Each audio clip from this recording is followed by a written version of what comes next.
Welcome back to The Explainer. I am absolutely thrilled you're joining us today because we are tackling something incredibly critical. We are going to master one of the absolute highest stakes scenarios you can ever face on the flight deck, the Bombardier Q400 wind shear procedures.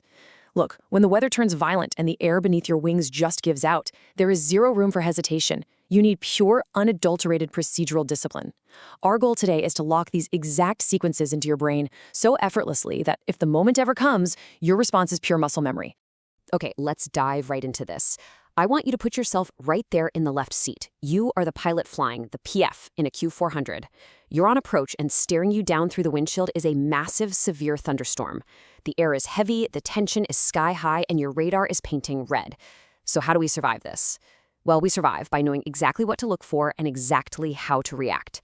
We're going to walk through the complete chronological journey of a wind shear encounter, from those first ominous signs in the sky, right down to safely climbing away. So here is our strict flight plan for today. 1. Recognizing the wind shear threat. 2. Defining the actual encounter. 3. Case 1. The flap 15 go-around sequence. 4. Case 1. Climbing and pleening. And finally, number 5. Case 2. The really crucial flap 35 exception. Let's get to it. Starting off with Section 1, recognizing the wind shear threat in the environment. Now, what's really interesting about this is how you can spot the threat before it ever hits your aircraft. To memorize the environmental clues effortlessly, just remember the acronym TVPL. T stands for thunderstorm activity. V is for virga, that rain that evaporates before it actually hits the ground. P stands for pilot reports, basically what are the crews ahead of you saying. And L stands for low-level wind shear alerting, or LWAS warnings. If you have TVPL in your environment, your mental radar needs to be pinging. Situational awareness is literally your first line of defense. But let's say you're actually flying into it. What is the very first thing you might see in the flight compartment? Counterintuitively, a performance-improving wind shear is first indicated by an increasing airspeed. It looks like you're gaining lift. But do not let that fool you. The procedure specifically warned that this performance-improving shear is usually just a precursor. It's a setup for a shear that will violently decrease your airspeed and wreck your vertical flight path. Honestly, your very first recognizable encounter might actually be the decreasing performance tailwind shear. You've got to be ready for the bottom to drop out. Moving into Section 2, defining the encounter. Basically, hitting the shear. To lock this in, we're going to use a descending numbers memory trick. Just memorize the code 15-500-51. If you experience uncontrolled changes from your steady state flight below 1,000 feet AGL that exceed these numbers, you are in a wind shear encounter. That's plus or minus 15 knots of indicated airspeed, plus or minus 500 feet per minute on your vertical speed, plus or minus 5 degrees of pitch attitude, plus or minus 1 dot displacement on the glide slope. Oh, and add to that any unusual sustained movement of the power lever just to maintain your profile. Those airspeed fluctuations, they are highly likely to be your very first indication. All right, Section 3, Case 1, the flap 15 go-around. This is your escape sequence. The exact second those fluctuations cross your 15-500-555 thresholds, the crew has to identify it. Now, anybody on the flight deck can call out wind shear once they see it, but the pilot flying, the PF, must immediately, without hesitation, reply with this exact call-out. Wind shear, no change in configuration.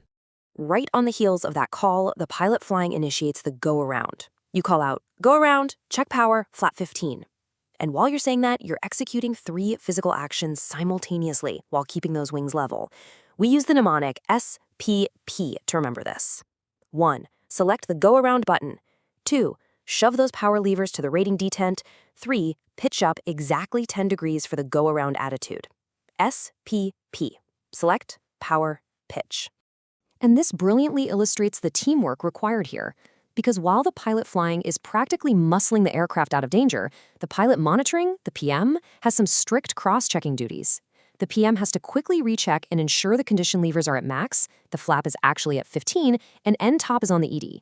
Once they verify that, the PM calls out power set, and from that exact moment, the PM's eyes are glued to the instruments, continuously monitoring the altimeter, radio altimeter, and IVSI, calling out any variations.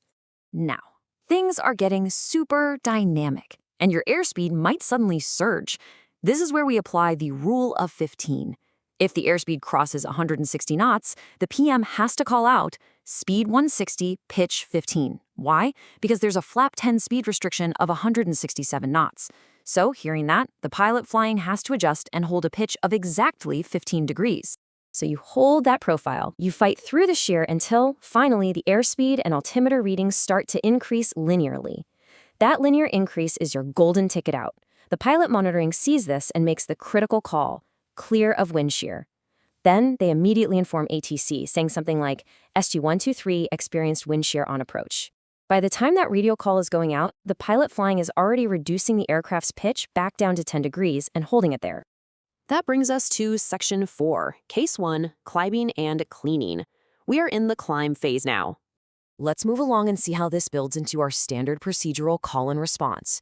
We've escaped the immediate danger, the aircraft is climbing nicely. The PM observes a positive rate of climb and calls out positive rate. The pilot flying commands, gear up. The PM pulls the landing gear lever up. Once the gear is tucked away and all the lights are out, the PM confirms, gear up, no lights. Right after this, the PF calls for heading ALT cell, and the PM selects it. We continue our climb out. The PM is watching that altimeters, and when we hit acceleration altitude, they call out acceleration altitude. The PF responds with flap 0 bleeds on. The PM executes this, gets it set, and calls back the final confirmation, flap 0 bleeds on and normal. To completely wrap up the Case 1 sequence, we just need to set our climb parameters. The pilot flying calls, set climb power 900 MCL. The PM responds, climb power set 900 MCL. Next, the PM commands, set IAS 185. The PM dials it in, sets IAS 185 knots, and confirms it. With the aircraft safely climbing, totally clean, and powered correctly, the PF finally asks the PM for the after-takeoff checklist, and you can breathe a little. But wait, we're not quite done. Section 5. Case 2, the flap 35 exception. Everything we just went through was for a flap 15 approach. But what if you're configured for landing with flap 35? So the crucial point is this difference right here. In a normal flap 15 go-around, when the pilot flying calls go around, check power, flap 15, the pilot monitoring verifies and sets flap 15 immediately. But if you were on a flap 35 approach, when the PF makes that exact same call, go around, check power, flap 15, the pilot monitoring does not touch those flaps immediately. Instead, the PM waits for the absolute first indication of a positive rate on the IVSI, and only then do they set the flap to 15. Why is this delay so absolutely vital? It's all about the terrain threat. The manual spells this out as a matter of pure survival. With the aircraft fully dirty at flap 35, your positive climb performance is drastically reduced. If you retract those flaps prematurely, before a positive climb is actually established, the aircraft is going to sink. And when you're trying to escape wind shear incredibly close to the ground, a sink means a terrain warning is about to start screaming at you.